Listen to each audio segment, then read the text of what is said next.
Сердце человека бьется примерно 72 раза в минуту, 100 тысяч раз за сутки и больше 2 миллиардов раз за всю жизнь.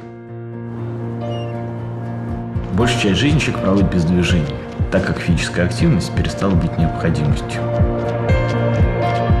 Если кровеносную систему человека выложить в прямую линию, то получается дистанция более 95 тысяч километров. Но без движения работает лишь 10% капилляров. А это значит, что организм недополучает огромное количество веществ. В результате сосуды стареют быстрее, а риск инфарктов и инсультов увеличивается. Именно движение помогает сосудам вырабатывать оксид азота, а он тормозит процесс старения и улучшает работу сердечно-сосудистой системы, которой требуется особое внимание. Поэтому начинай двигаться, но прежде проверь сердце.